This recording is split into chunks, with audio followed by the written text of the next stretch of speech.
Welcome to On the Brink Radio. This is numerically broadcast number 200. Very interesting. And I'd really like to thank Jackstar Davies for being with us today. This is, of course, Jeff Wefferson coming at you from Magnetic Island, Queensland, whose indigenous name is Yunbanoon. But Jackstar, how are you?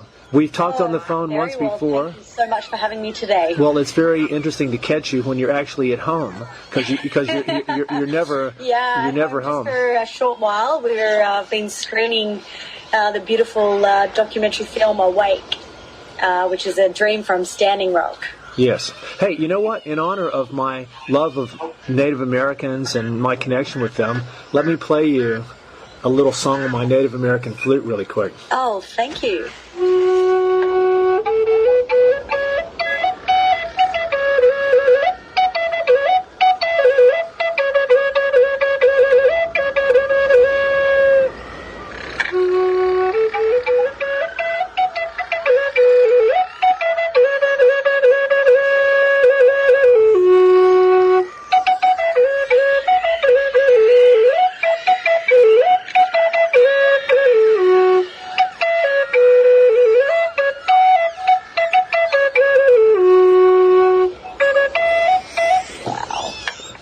So tell us. Thank you so much. That was absolutely magical. Actually, my name in the Maori language is Kewo'o Te Whaia, which is mother of the first vibration, representing the sound of the flute. Well, tell us about yourself. Who are you? Tell us about your background. To me, this is if someone asked me about you, I would say, oh, she's this kind of an activist, international coordinator of various sort of cool activities. Other than that, I don't really know. Well, thank you. I would call myself a planetary warrior.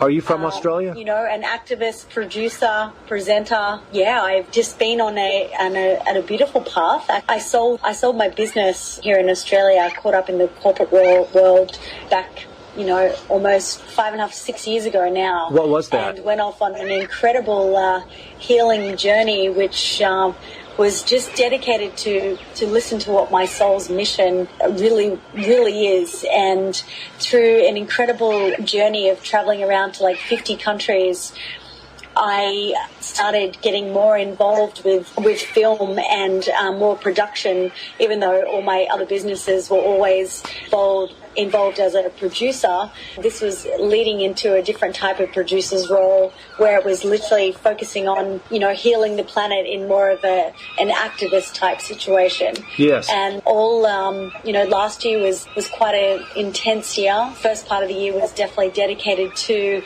protecting our oceans and getting out the right information out there when it came to, our Australia's Great Barrier Reef, our dying coral reef.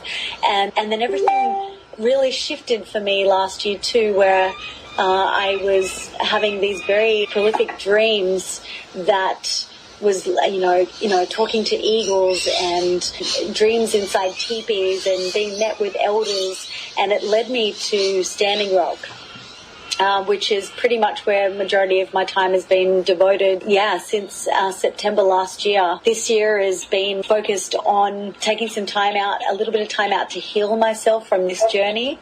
I would definitely describe myself as someone that is absolutely committed to bringing information and truth forward to the public of what's really happening on the planet and how we can actually move forward to make positive changes, bringing them ideas or solutions or conversations around how we can actually work as a community to, really make a positive change that we so desperately need on this planet right now. Yes. Just as a matter of interest, what was your business that you sold 5 years ago? Is that film production? I actually did lighting design and interior design for about 10 years, funnily enough. I also had a laser clinic business. I've changed completely in this journey, in this huge healing journey, but I've always been involved in production since, even since high school. So being like a project manager, producer, it just comes second nature to me. Yes. Well, let me ask you this. I got in touch with you, or vice versa, through our very dear friend Terry Lilly. I call him Mr. Limpet. I don't know if you Yes. ever saw that film with Don Knotts, but he's very much like the Mr. Limpet scientist, underwater photographer, marine biologist, and I love him, man. He's doing such fantastic work. But so tell us about how you met Terry and what you guys have done. You went to the Philippines. Yeah. Terry, I was actually in Hawaii, and funnily enough, I was hitchhiking, and a beautiful woman picked me up, and she ended up guiding me to an exhibition that evening, which was with Patrick Ching, who's he's an author and writer that talks about the oceans and how we can protect the oceans, but as in a children's book, he's also an illustrator as well, and he was doing a collaboration there with Terry Lilly, who was there talking about how we can protect the beautiful sea creatures and mammals all around the Hawaiian Islands. And I already was very familiar with Terry's work, so I introduced myself at this event, and we had a very strong spiritual connection. And in the islands of Kauai in particular, it really is an island of the manifestations and dreams, and without any phone communication whatsoever or any communication via Facebook or email, we just so happen to somehow communicate and meet up at the right places with the same intentions always, over and over and over again. And that led to us doing some filming together where we were sharing the Kumalipo, which is the Hawaiian hymn of creation. And what that is it was written by Auntie Yubilak Johnson, who is one of the most well-respected Hawaiian elders from the Hawaiian University. And we were relating the story of the Kumalipo back in with Terry's work and working out how we've lost this disconnect with our precious Mother Earth, and how the Hawaiians used to really connect in with the planet through this beautiful hymn of creation, being the Kumalipo. And that led to us showing what's really happening now in real time with the Australian military and the US military being in a nuclear warfare game called RIMPAC, which was actually causing some devastating effects to our coral reef. And obviously, we heard in the media that the Great Barrier Reef we lost a lot of her last year due to climate change, but there's so much more that the public's not aware of, which has been suppressed for us, which is clearly related to the activity that the military were conducting. Yes, that's one of my... Terry and I really, we explored this avenue, and what we wanted to do is we wanted to actually show a success story of a thriving coral reef that was actually once pretty much classified dead in the 70s. So we decided to take a trip over to Apo Island in the Philippines to actually showcase, a rejuvenated, thriving coral reef, which took about 40 years for that to, replenish itself. And that is, showing the world that there are solutions. We can make a positive impact when we actually work together and make decisions all across the board, meaning, to make an impact with the planet and actually achieve success where we are, going from dying coral reef to a positive coral reef. We really need to move forward all together as a team. That requires a mayor, it requires a community, school teachers, students, marine biologists, fishermen, government.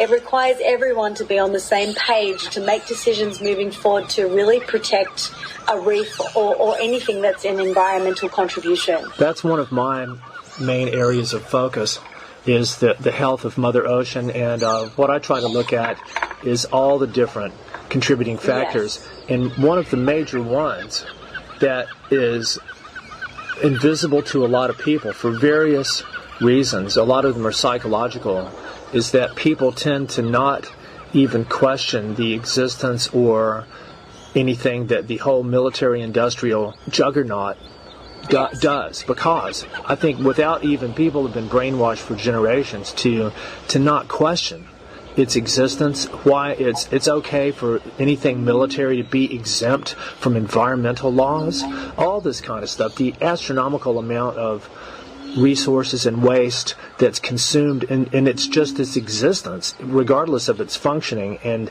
like RIMPAC and all these other war games and exercises that they have, this is basically equivalent to a form of war itself. I mean, to me, this is one of the most urgent issues on this whole planet right now, is looking at our effect, the anthropogenic impacts of our military-industrial civilization across the board, but especially in the ocean, because there's really only one ocean. I call her Mother Ocean. It's the cradle of life. So much of it is totally unknown to us, and it's so vast. The ocean represents a cubic volume of life that's astronomically orders of magnitude greater than where life lives on land. And there's areas that we don't even know what's there. But what we do know is the amount of contaminants that we're spewing into there. But like, for example, in terms of the military thing, one of my things that I try to keep on the radar a lot, that we actually talked about in a phone conversation we had a couple of years ago, was the global nuclear scenario, and how invisible this is, not only to our eyes and senses, but to the public radar. And a lot of people think, oh, yeah, this is something from the past. Or I've even met people that think that even if the climate change scenario, as popularly portrayed, even if that was real, which I have a lot of questions about, but even if it was, that's absolutely nothing compared to the global nuclear scenario. But who's talking about that? It's a bit inconvenient. And when I was on the big island of Hawaii 4 years ago, I talked to a lot of people because Hawaii's right in the blast zone from Fukushima. The ocean currents go right there. And I go like, well, look, aren't you guys worried about, some radioactive contaminants being here on from Fukushima on top of what's already there all around the world? And and guess what a lot of people said? They go, Hawaii's, it's surrounded by this magic bubble of protection. It's not going to hurt us. And I believe in metaphysical domains of reality. I believe in all kind of cool stuff, but I think that's kind of it's kind of a cop-out attitude to have. Hi, Jeffy, there? Yes, I might have got terminated because I was talking about the nuclear scenario. Oh. No, I'm just kidding. Well, you know what, you never know these days. There's a lot of weird activity that's going on, and, everything's based on algorithms on their internet as well. Absolutely, so it's computers. That get put out there by, people like you and I and Terry get taken down. It's, we're not living in a protected world, even with our ways to be able to communicate. So it's interesting what's happening right now. It's very interesting. I was just I reposted an article yesterday on Facebook from a year or two ago about how it was looking at the number of indigenous people and environmental activists that are murdered around the world every year, and it's growing exponentially. And then if you correlate that with some of the new NSA satellite drone assassination technologies that I think it could be real, and again, it all operates on computers. It's not like a person's there steering it or anything like that. So it's beyond Brave New World. Wow. Well,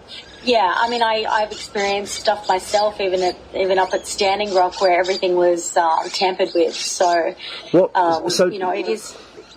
Tell us about your experience there, and why you think that seems to have made a really big impact on you. I think you have been involved with a film about that. So you spent how much time there? Well, I went there in September. And I raised money to actually just build the dome, and as the main gathering place for all the elders and all the chiefs. I could see that they really needed assistance there and a lot of help.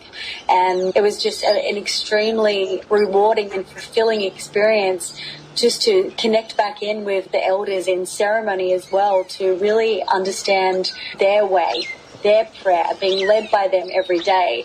So it was very much a sacred camp right from the beginning. But it actually, by the time the veterinaries came in, which was about 2,500 of them, along with the veterinaries that came in later on, which is sort of end of November, December, came a lot of infiltrators as well.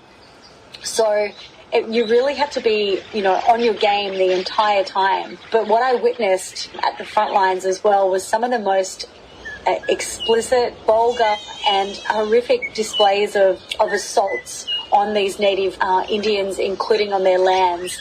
And literally the only ones here that were breaking any rules whatsoever was obviously, the government, the oil companies and military. And I tell you, it really opened my eyes to how horrific this, the system really is. Yes, but check this out. That's a long-standing American tradition. Yeah. Yeah. Just like here in Australia, but it's even more institutionalized there, I think. Yes. And it was I literally was only sleeping like 2 to 3 hours a night because I was rushing around playing all kinds of roles and assisting the elders and people on site there. But at the same time, there was nowhere else I could be. I was guided by Spirit to be there from all of my dreams, through all of my ceremonies, even ayahuasca ceremonies. Everything led to that moment of really helping the Indigenous have a voice. And I know that this is part of my mission. In anywhere it is across the world, I will be assisting in helping the Indigenous have a voice.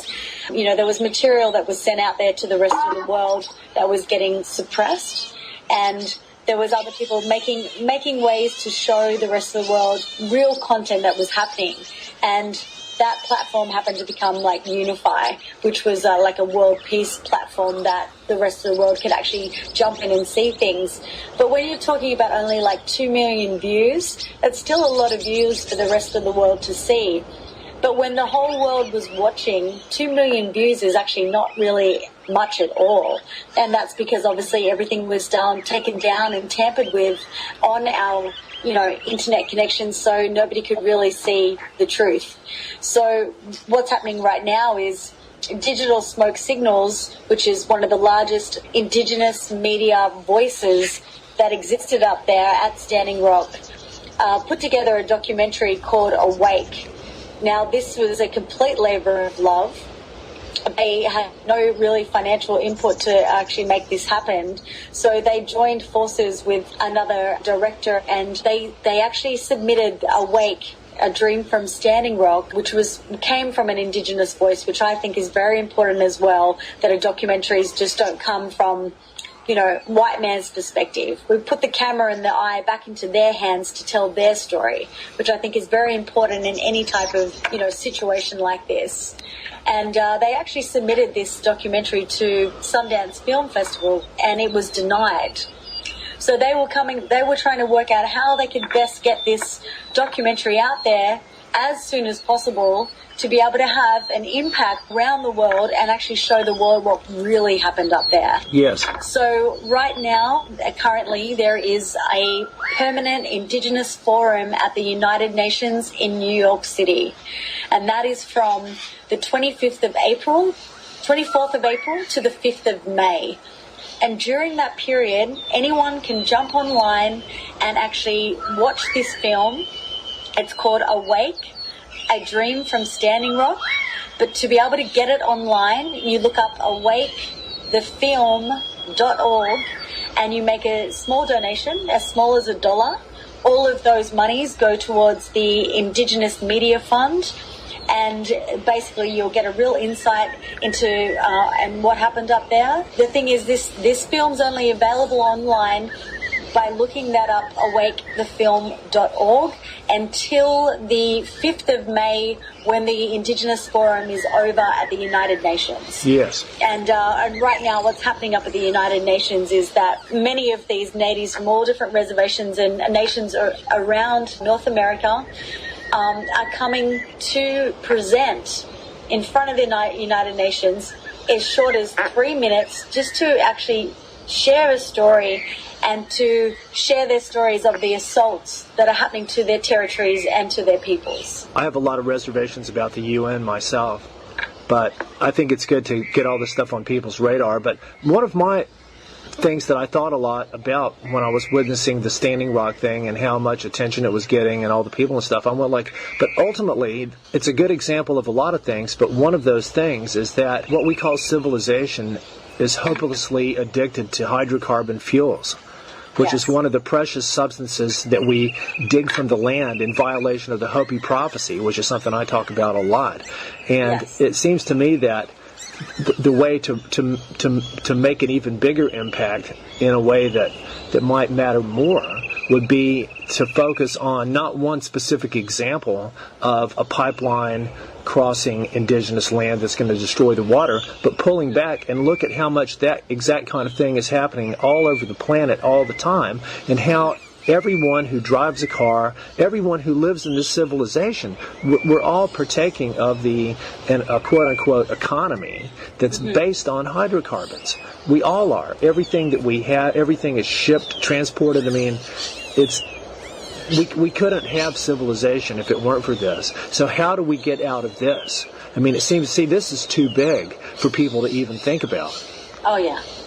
Yeah, well, I did a screening last night here in our community at Bondi, and we had a full house, and we had a huge response because a friend of mine is actually got an incredible idea where every Tuesday they're showcasing a documentary or film that is bringing forth real information that is, people really need to hear. Last Tuesday they showed the documentary Time for Change, and last night was Awake. And the response from the community was huge. I mean, people are really wanting to know how can they assist. And I believe to be able to put the right solutions in place and move forward, we require leaders and change makers to come together in forum to come up with an action plan in so many ways. Well, because yes, we can all share information on social media, but there has to be more of a game plan. And to tell you the truth, the only person that I really truly feel that has a real game plan that can actually make a real difference and put a little story on the map to make this change is Michael Tellinger. Are you familiar with Michael Tellinger from the Ubuntu movement in South Africa? No. You definitely have to look this man up. He has a story called One Small Town. And if you look up One Small Town by Michael Tellinger, he has a concept there that could really help a whole community work together harmoniously with the system, but in their favor. And I feel like, we keep coming up against these laws which don't serve us, and they're made change. It's not there at all to support us. And if you look this man up, Michael Tellinger, he's one of the only guys I've ever spoken to that actually literally has a proper game plan. Yes. I mean, we went to Standing Rock and we served as water protectors, but did we really have a plan at the end of the day? And to go through that experience where at one point, where Obama was in office, it came to December where they announced a victory which was only really a month up our sleeve to really defend the land again as water protectors. But that victory was no victory. It was just a moment where they were allowing that time for an environmental impact report to be done. And then obviously throughout that period, Trump's come into office later and has just, said, no, we're going ahead. But the devastation to some of these natives that I witnessed, and even to myself, I mean, I was in tears because we knew how much effort we put in there to protect our precious mother, and just for that to be just taken away so easily with the sign of a document. And I mean, it's horrific. There's voices out there right now that need to be heard, and your radio station and what you're doing is brilliant, and every one of us are definitely courageous planetary warriors. Very good. Well, you tied in with something that is very important to me. You said there's a lot of voices out there that need to be heard, and I think the majority of these are non-human voices. The voices of, and maybe to use the word voice is anthropocentric, but the voices of all the non-human life forms, I use the word voice metaphorically, that live on this planet, that have equal right to exist, that are equally important as us, but yet humanity seems to be almost exclusively wrapped up in itself and its own importance. And I really think that working on ways to change this, to sort of help achieve an escape velocity for our thought that can get us out of only thinking about ourselves all the time. Because, if we pull back and look at the impacts that our species is having, whereas no other species on this planet is doing anything even remotely like us, yet we have the audacity to call ourselves man the wise, and we use the word intelligence to refer to us, and we question if anybody else has it.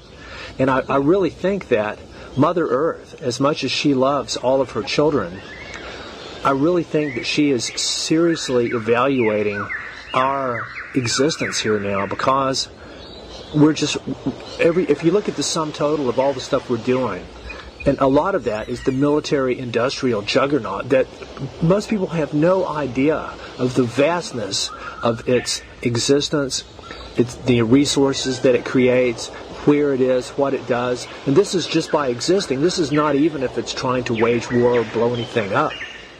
So people don't even know about that. And when we look at that, we're actually waging war on Mother Earth. And yes. I just really think that this is the frame of reference that we need to start looking at with all this stuff. We can't just worry about how people are going to help their little community and stuff, because our community is Mother Earth.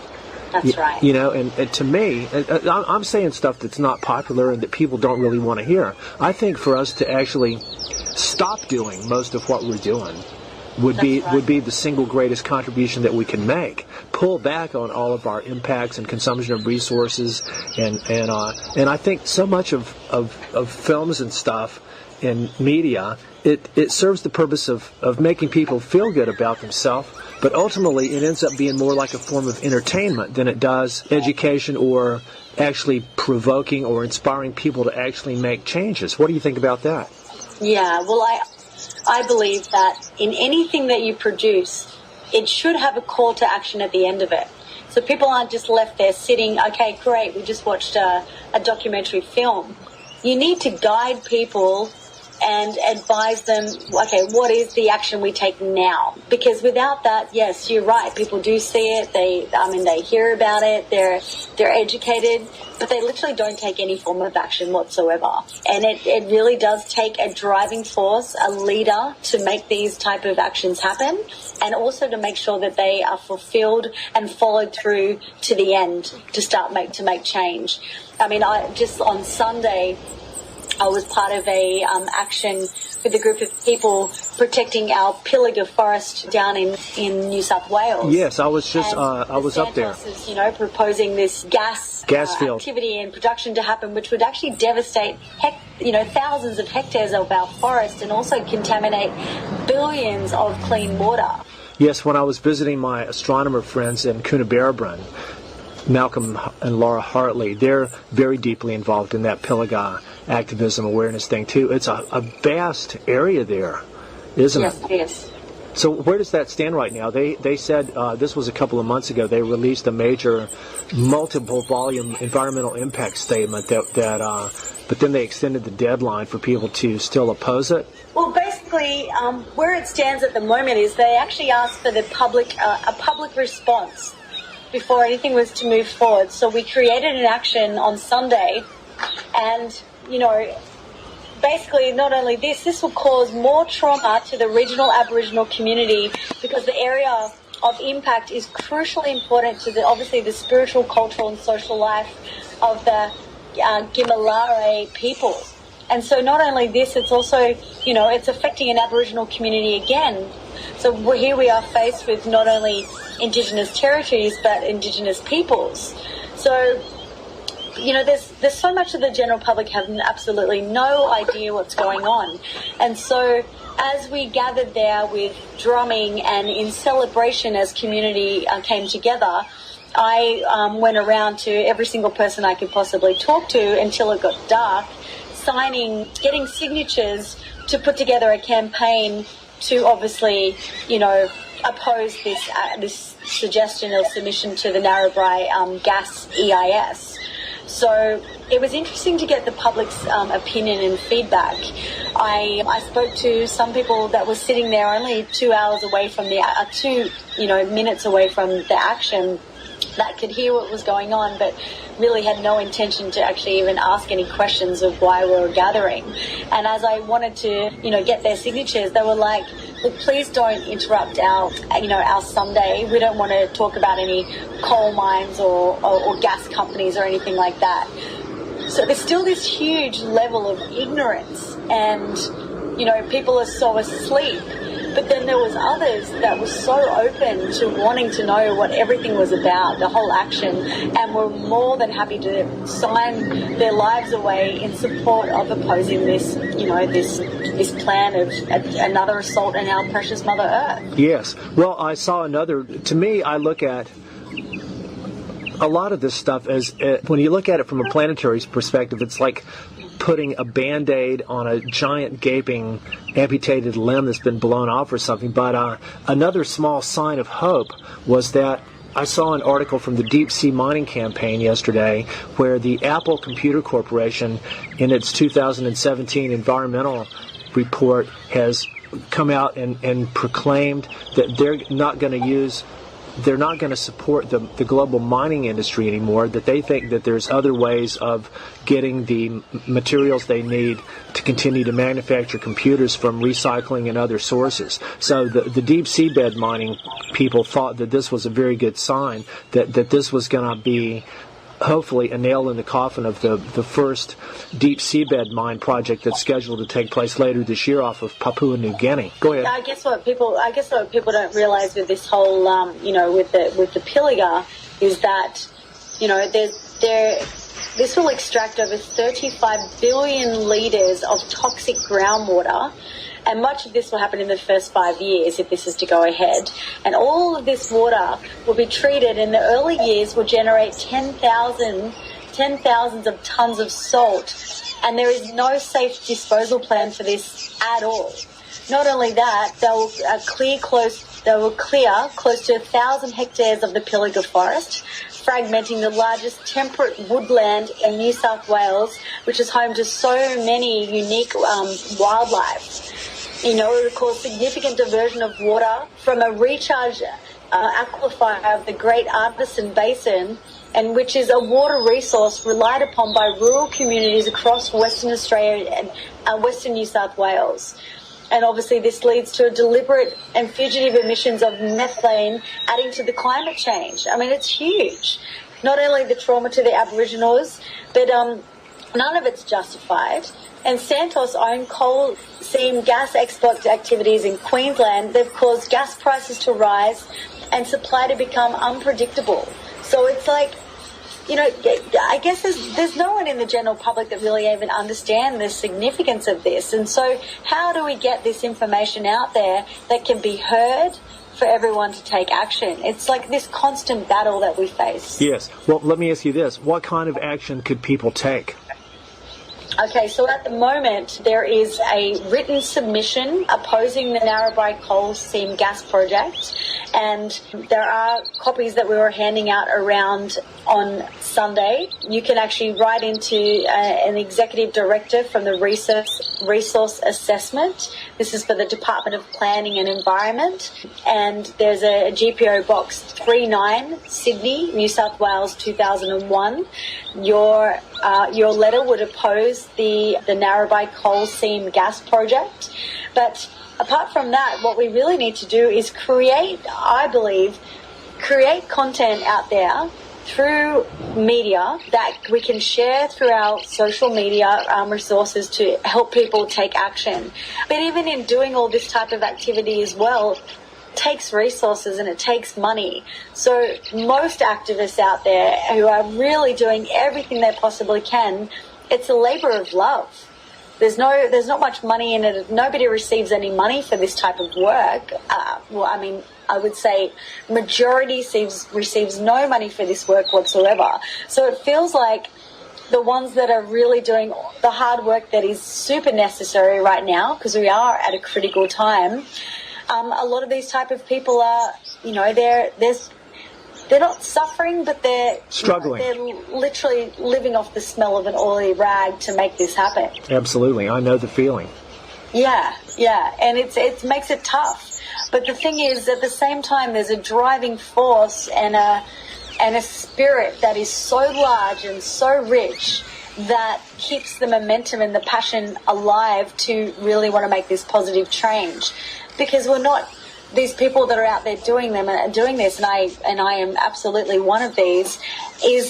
I'm to make this change. I'm driven by a passion to live in a healthy, beautiful environment, free from suffering and disease, living in harmony with our Mother Earth. And I'm absolutely not driven by money or materialism. So we find ourselves in this situation where somehow we're just managing to make it work, but there's not always resources that we need to make this movement happen. Yes.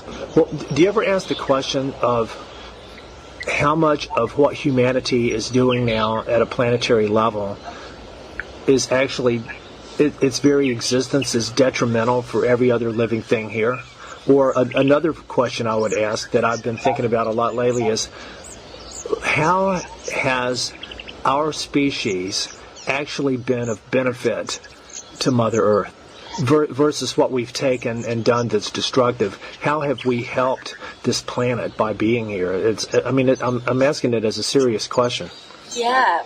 Well, I truly believe now, as we know, like the planet, our mother, will always be fine. She has the capacity to heal herself over, which is already, which is happening. But for the human race, if we continue at the degree of assault and destruction on our precious mother, it's the human race that will be lost. We are in a critical time right now with climate change that, if we don't start implementing these new renewable energy resources and ways to have sustainable communities, then in 20 years' time, I tell you that we'll be in a very, very critical position where we won't have the clean water that's available to support a population around the planet that we need.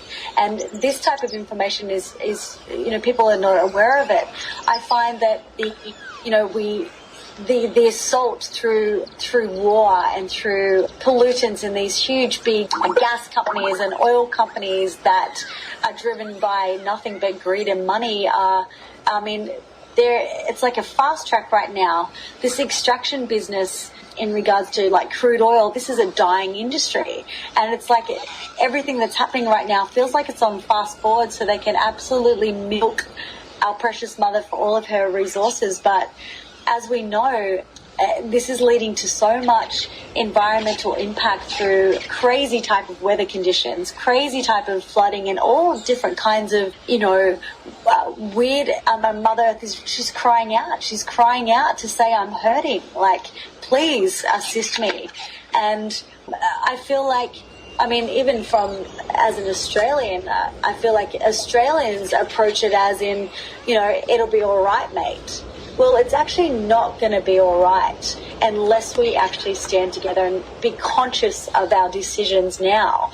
I feel like this human race has not really had a good impact with at all. Well, I agree. I think that back in the days when we were only indigenous people, then we were able to live in harmony with the earth, but it's so complex now. Even a lot of the quote-unquote indigenous people of today, whether they're First Nations Australians, First Nations Americans, they might be claiming that they're indigenous people, but if you look at how they live, it's the same as everybody else. They've got their four-wheel drives and their mobile phones and their microwave ovens and all this stuff, so there's not really a distinction anymore. There are still people living maybe in the Amazon and places like that are still truly indigenous, but they're being decimated day by day.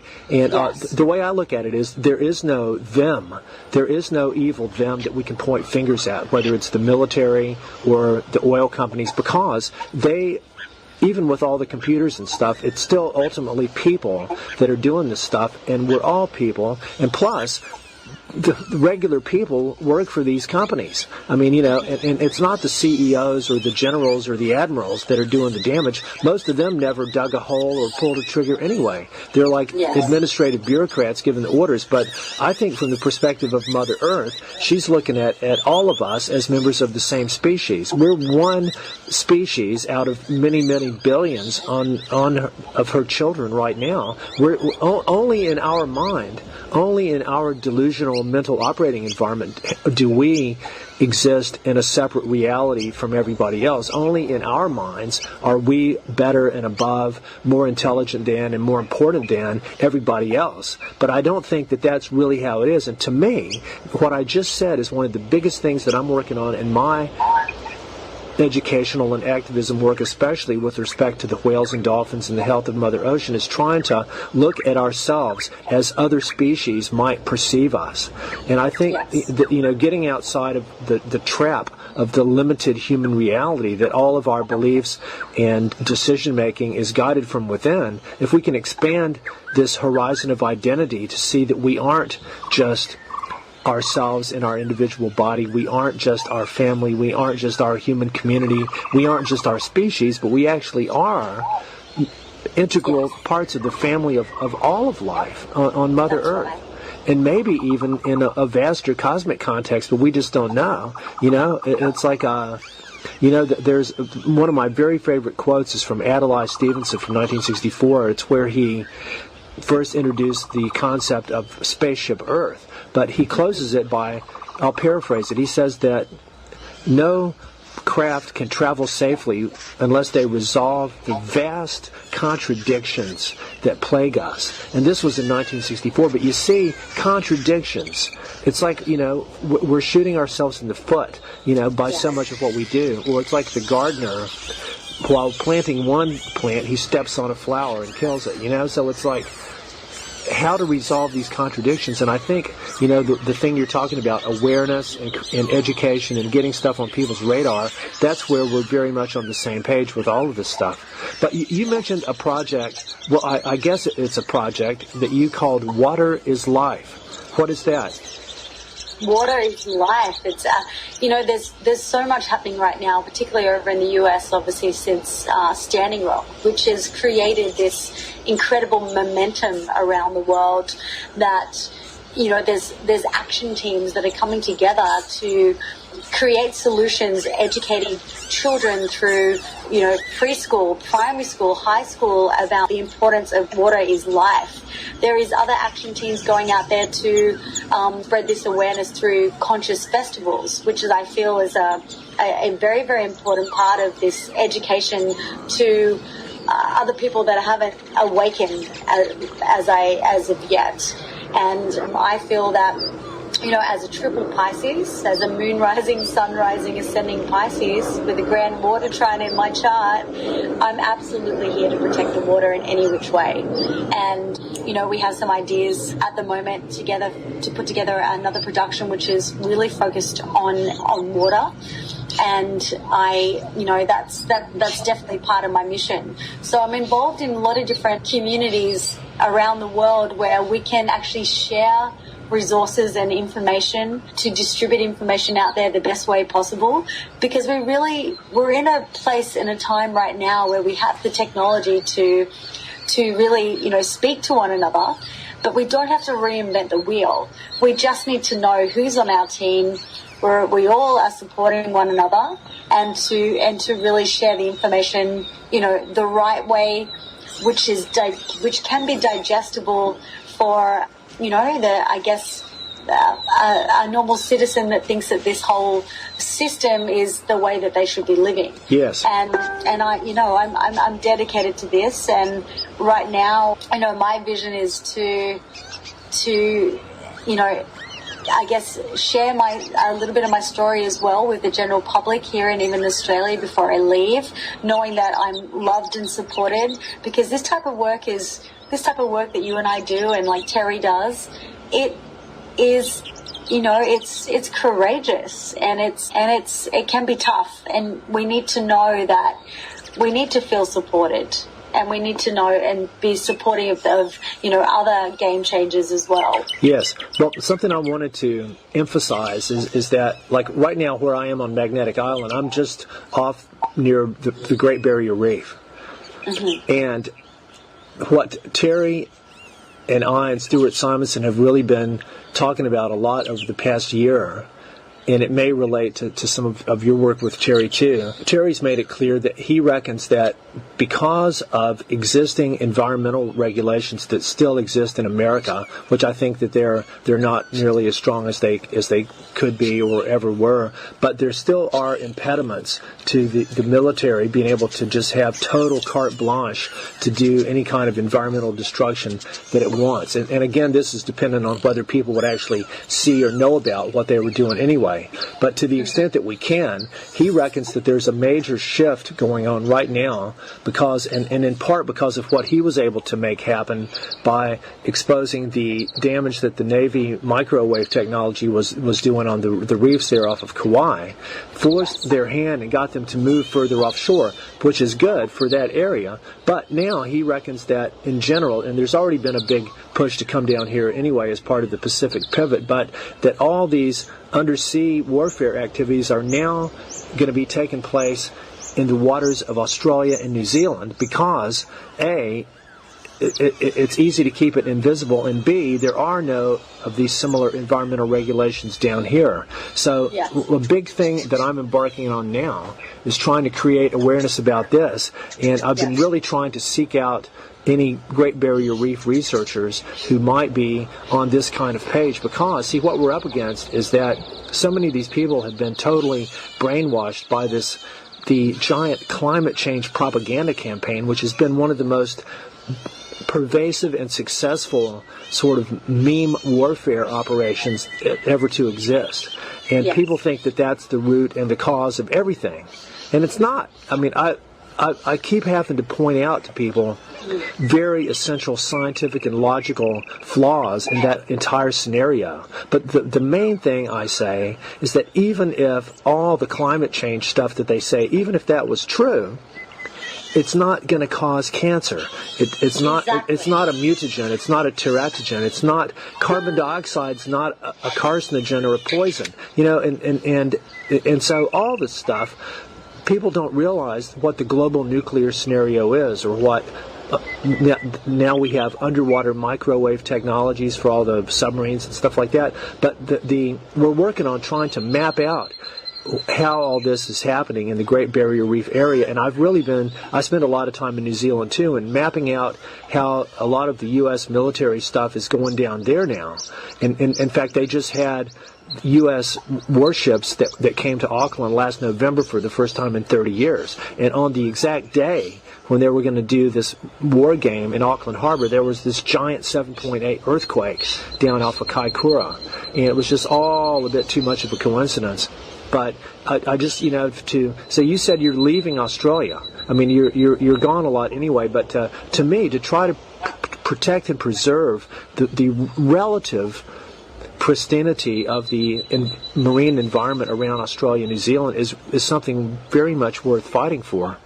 Oh, it's very much worth fighting for, absolutely. And I feel like, Terry is really a critical instigator and influencer with this information. He really, truly is. I mean, he's one guy that has had absolute years and decades of experiencing of showing the correlation of and doing a comparative research project of the dying coral reefs around the world, and can actually bring this connection between Australia and New Zealand. So we need to try and, connect into some of these, scientists and marine biologists and others in Australia and New Zealand to show this because, I mean, people aren't aware of anything, including, when I started talking about this early last year, I literally felt like a lot of people felt that I was wearing your tinfoil hat. Information I brought forward. Absolutely. But people have been conditioned to think that about this kind of stuff. This is conspiracy theory, don't you know? Yeah. But it's anything. People think anything that they don't get from mainstream media is conspiracy theory. But but look, we have to get Terry down here. I mean, I'm trying to get on to some of these scientists at this very minute. Did you know that 3 James Cook University graduate students are there studying with Terry now about the electromagnetic and microwave effects on the corals. And so they're trying to put me in touch with some of their friends here, because the military is, especially its undersea activity, it's everywhere around the world, but it's completely invisible. We aren't allowed to know where they are. And if we have instrumentation, which Stuart and Terry and I were talking about developing, instrumentation that we can put in the water to actually measure the intensity and the energetic components of these energy weapons that they're using, then we become the de facto enemy, because we have the ability to do that. And that's the military. One of the main things they do is prevent anybody else from knowing what they're doing. Yes. And the thing is, the other thing is that, there is that safety issue with those that are bringing this information forward, because, as we know, that even, Terry's life was threatened on numerous occasions. And so we have to be aware of this, we need that love and support from around to know that we are safe, to be able to bring this, truth, to the surface. And Terry's work is, now that he's actually made these huge changes, and we know that the coral reefs are now growing back around the island of Kauai, that is an absolute accomplishment. It's just huge, and I'm in absolute honor and appreciation of his work. It's taken a lot of effort and courage. And, I've been there and I've seen it with him. And so whatever we can do, wherever we can make these connections, I'm open for suggestions. And, let's see what we can make happen. Yes, I think it's really interesting and so powerful that he's demonstrated that when the Navy moved their microwaves away, that the coral reefs began to regenerate very, very powerfully, unexpectedly powerfully. And I use the same metaphor for the human presence on Mother Earth. If a person is sick, if you can find out what it is that's making you sick and get rid of that cause, then your healing process can get a toehold, and you've got a profound ability to heal yourself. But as long as the cause of the illness is there or undiagnosed, the healing process is sort of held at bay. And I sort of look at the whole presence of our military-industrial civilization all around the planet, under the sea and in the air and in space and everywhere, that in itself is sort of a major cause of the illness of Mother Earth. And only when that is largely gone is Mother Earth really going to have a chance to recover and heal. That's kind of a really scary thought, but in the past 2 or 3 years, it's started to kind of loom on my radar that might be what's going to have to happen, because, to be totally honest, I think that a lot of the technological and military stuff, it's so far off the rail on such a grand scale and so pervasive and deliberately embedded so as to make itself indestructible. I don't think we could shut this stuff down even if we wanted to.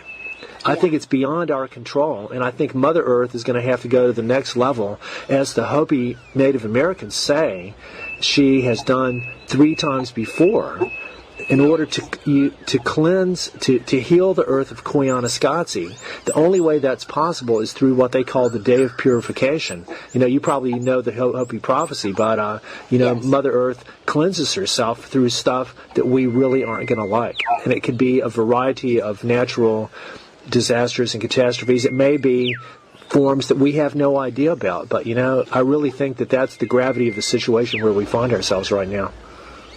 Yeah, it just baffles me. The whole thing just baffles me to think that this continuous assault exists on a daily basis. And and in regards to ourselves, not just from Mother Earth's point of view, I feel like every single one of us that has loved ones, has close to us, has someone close to us that has cancer, that has some type of disease or ailment that we have no answers for, and this is a huge contributing factor. And for me, even with my father, he's had many operations recently through various types of cancers, and I'm just done with it. I'm wanting a beautiful, harmoniously healthy living, and in actual fact, it's really not that hard.